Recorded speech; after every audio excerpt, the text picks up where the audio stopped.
जनता इस वक्त इतना आक्रोशित है, जो युवाओं की आवाज के खिलाफ जो भी खड़ा होगा वो आगे चुनाव लड़ने लायक नहीं होगा। जिन लोगों का धंधा ठेकेदारी है, जहां के संसाधनों को लूटना, खनन माफिया, जंगल माफिया, रोड माफिया, वो सारे माफिया जो है इस समय ये बीजेपी की ओर भाग रहे हैं। जिला प्लान का 40 करोड़ कहां गया, किस व्यक्ति ने खाया? कहीं बोर्ड नहीं दिखाई दे रहा जिला प्लान का, सांसद निधि का बोर्ड नहीं दिखाई दे रहा है। 3 करोड़ की सांसद निधि एक व्यक्ति कोई खा जाता है, बोर्ड भी नहीं लगाता। ये हालात है कि जो तमाम जो यहाँ के जनप्रतिनिधि चुन के गए वो महाभ्रष्टाचारी हैं। सम्मानित मीडिया के साथियों, आप सभी यहाँ उपस्थित हैं, आप सबका हम अभिनंदन करते हैं।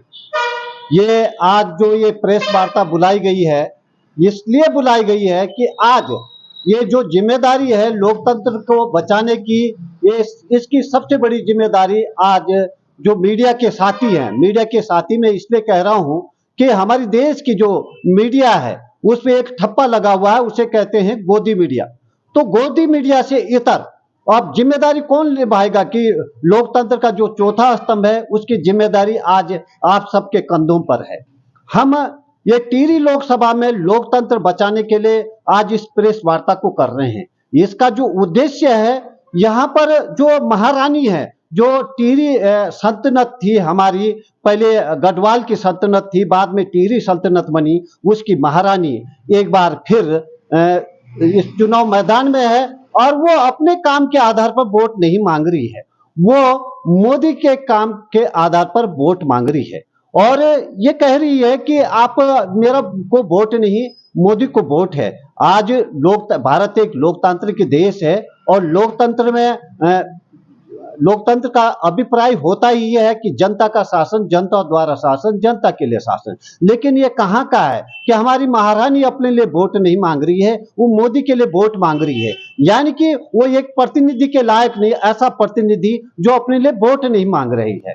तो इसी के संदर्भ में ये प्रेस वार्ता आयोजित की गई है। जो हमारे देश के प्रधानमंत्री है ना, जब ये 14 में चुनाव मैदान में उतरे थे तो इन्होंने ये कहा था कि जो हमारे देश के तत्कालीन प्रधानमंत्री मनमोहन सिंह थे कि वो अक्षम है, उनके अंदर नेतृत्व क्षमता नहीं है और वो एक डम्मी है। तो वही बात आज टिहरी लोकसभा में के संदर्भ में कही जा सकती है कि जो महारानी है वो डम्मी है, वो एक्चुअल में वो सांसद नहीं है, सांसद तो मोदी है।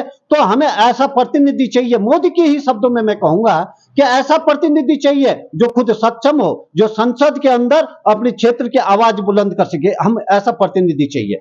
अब हो क्या रहा है, जब डम्मी प्रतिनिधि होता है तो क्षेत्र की आवाज बुलंद नहीं होती है। आपको विदित है कि जुलाई में जो आपदा आई थी पुरवला क्षेत्र में, उस आपदा के कारण यहाँ के किसानों की खड़ी फसलें तबाह हो गई थी, खेत के खेत बह गए थे, नहरें तबाह हो गई, नहरें बह गई और उसके बाद जो सूखा पड़ा अगस्त और सितंबर महीने में, उसके बाद जो बची खुशी फसल थी वो बर्बाद हो गई। लेकिन ये महारानी ना इसने संसद के अंदर एक शब्द कहा और ना ही ये क्षेत्र की जनता के आंसू पोंछने आई। तो ये आज वोट मांगने किस मुंह से वोट मांग रही है। और आपने देखा होगा कि पुरोला में मुख्यमंत्री जी आए और वो मोदी जी के लिए वोट मांग के गए, इस महारानी के लिए वोट नहीं मांगा उन्होंने, ना ही महारानी जनता के बीच आई वोट मांगने के लिए। तो इस कदर है, आज जो किसान है वो खून के आंसू बहा रहा है, क्योंकि वो जो खरीफ की फसल थी वो तो उसकी बर्बाद हुई हुई। उसके बाद जो रबी की फसल, आपको पता है बहुत भीषण सूखा पड़ा अभी पीछे और वो पूरी तरह बर्बाद हो गया। आपको पता है जो हमारा क्षेत्र है, यहाँ के किसान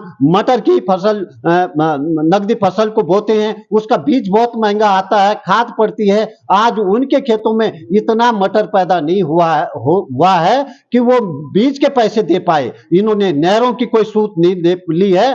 3 करोड़ की सांसद निधि पुरोला विधानसभा में कोई अननोन व्यक्ति खा जाता है। ये मेंशन कर रहा हूं मैं, 3 करोड़ की सांसद निधि कोई अननोन व्यक्ति खा जाता है। वो कहीं पे सांसद निधि का बोर्ड नहीं है 3 करोड़ की सांसद निधि का।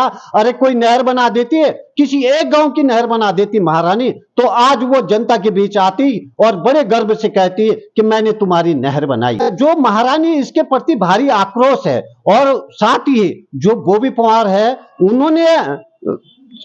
उन्होंने बेरोजगारों की आवाज लड़ी, डंडे खाए, लाठियां खाए, यहां तक कि जेल गए और उनकी पता है जांच भी हुई थी उनकी संपत्ति की।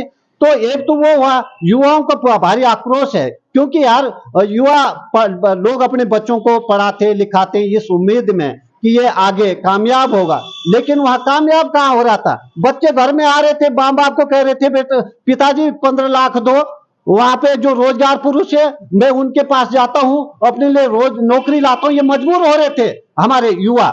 लेकिन वो भी पवार ने उनको अपना हौसला बनाए रखा और कहा कि नहीं आपको 15 लाख नहीं देने हैं, आप पढ़ाई करिए। तो आज युवा पढ़ाई कर रहा है और पढ़ाई के दम पे चयनित हो रहा है। यानी कि सरकारी नौकरी सभी को नहीं मिल सकती है, लेकिन कम से कम अब कोई व्यक्ति अपना खेत खलिहान या मकान बेचने को विवश नहीं हो रहा है। रोजगार पुरुष को 15 लाख तो नहीं दे रहा है। अब जिसका चयन हो रहा है वो अपनी मेहनत से चयन हो रहा है। इसलिए इसी आक्रोश को देखते हुए आपने देखा कि 29 मार्च को पुरोला में मुख्यमंत्री की रैली हुई और यहां पे 2022 में भी मुख्यमंत्री की रैली हुई थी। उस रैली में पुरोला की सड़कें भर गई थी, लेकिन जो 29 मार्च की रैली थी मुख्यमंत्री की, उसमें वो जनता के लिए तरस गए थे। मुख्यमंत्री को पहले बार अपनी आंखों से उन्होंने देखा कि आक्रोश क्या होता है। यही नहीं, तमाम जगहों पे मुख्यमंत्री वोट मांगने जा रहे हैं। वो इस महारानी के लिए वोट नहीं मांग रहे हैं, वो मोदी जी के लिए वोट मांग रहे हैं। तो इससे बड़ी लानत हमारे लिए क्या होगा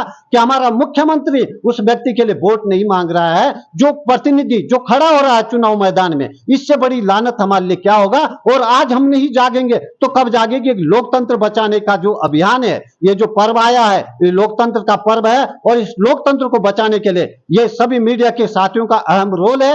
ये आम जनता की आवाज आप जन जन तक पहुंचाएंगे, ये हम उम्मीद करते हैं। इन लोगों की अंदर की आत्मा झकझोर रही है उनको, वो भारतीय जनता पार्टी को छोड़ रहे हैं, वो कांग्रेस पार्टी को छोड़ रहे हैं और वो भी पवार के समर्थन में आ रहे हैं। लेकिन जिन लोगों का धंधा ठेकेदारी है, यहाँ के संसाधनों को लूटना, खनन माफिया, जंगल माफिया, रोड माफिया, वो सारे माफिया जो है इस समय ये बीजेपी की ओर भाग रहे हैं।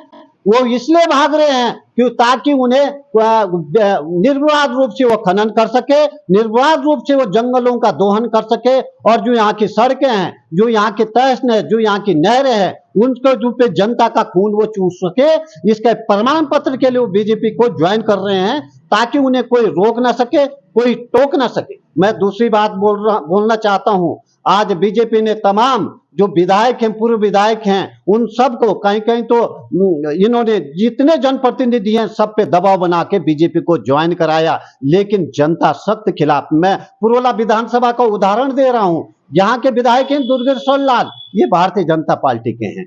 यहाँ पे इस समय दूसरे जो पूर्व विधायक हैं राजकुमार जी, वो भी भारतीय जनता पार्टी में है। तीसरे पूर्व विधायक है मालचंद जी, वो भी भारतीय जनता पार्टी में है। और चौथे पूर्व विधायक है राजेश चोंटा जी, वो भी भारतीय जनता पार्टी में है। लेकिन जनता इस वक्त इतना आक्रोशित है, जो युवाओं की आवाज के खिलाफ जो भी खड़ा होगा वो आगे चुनाव लड़ने लायक नहीं होगा।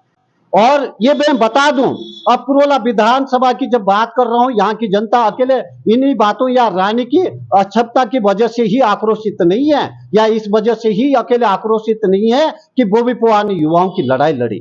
यहां पर मैं बता दूं कि पुरोला विधानसभा के अंतर्गत 40 करोड़ की जिला योजना खर्च हुई है।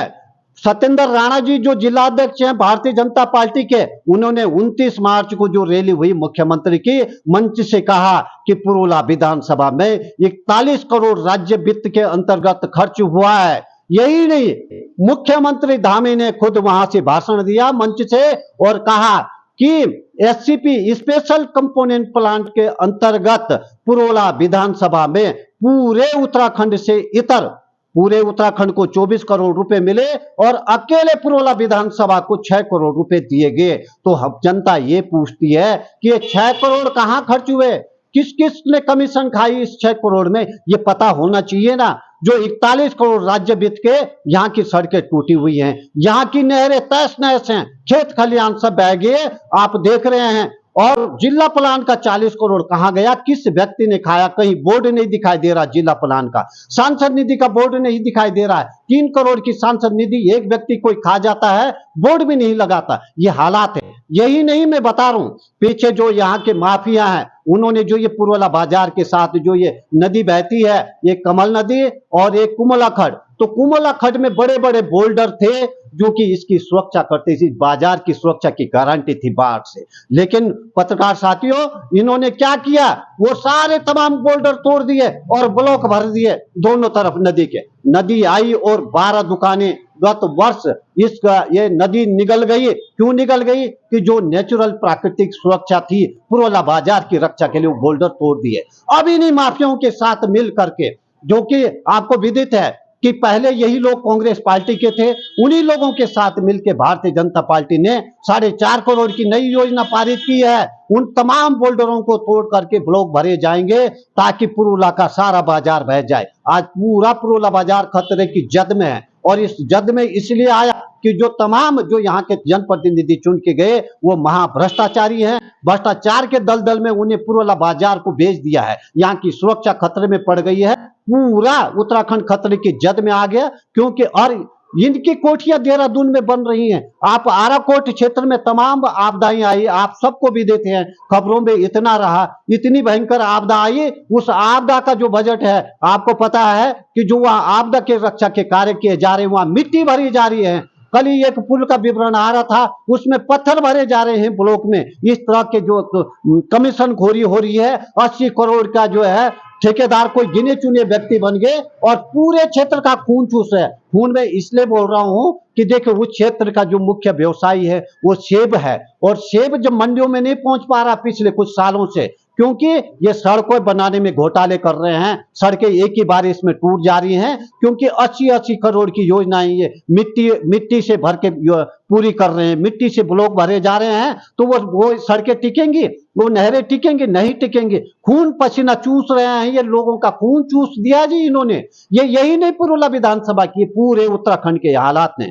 अब मैं एक सवाल आप लोगों को बोलना चाहता हूं, यहाँ अंकिता हत्याकांड पूरे उत्तराखंड में एक विषय रहा है, एक न्याय की मांग की जा रही है, लेकिन न्याय नहीं मिल रहा है। लोग ये कहेंगे कि कांग्रेस पार्टी ने भी तो अंकिता हत्याकांड की आवाज उठाई थी, तो कांग्रेस पार्टी को वोट दो। नहीं, मैं कहूंगा नहीं, क्योंकि मुझे पता है जहां पुरोला विधानसभा के अंतर्गत जब एक महिला का अपहरण हुआ, उसके बेचारे उसके परिवारजन पुलिस के पास भी गुहार लगाते रहे, उसको न्याय नहीं मिला। केवल कुछ पत्रकारों ने उसकी आवाज उठाई, जब 15 दिन बाद या 1 महीने बाद उसकी लाश मिले तब जाके उसके न्याय की बात की जा रही। तो उसने आरोप लगाया था कि उसका जीजा जी उसका अपहरण करके ले गया हरियाणा, लेकिन किसी ने उसकी आवाज नहीं सुनी। कांग्रेस पार्टी के लोगों को मैंने कहा कि आप क्यों नहीं इसकी आवाज उठाते हैं, तो कहते हैं कि स्थानीय स्तर पे तो हम पंगा नहीं ले सकते हैं। ये बात कह रहे तो क्या आप कांग्रेस पार्टी को वोट दोगे बीजेपी के जवाब में? नहीं देना।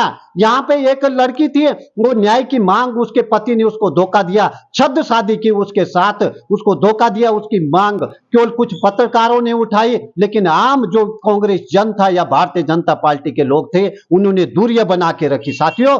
तो इसलिए मैं ये कह रहा हूं, ये लड़ाई, ये जो जंग है, ये भ्रष्टाचार के खिलाफ है। तो इस जंग में जो इसके जो विलेन है, ये दोनों भारतीय जनता पार्टी और कांग्रेस पार्टी है।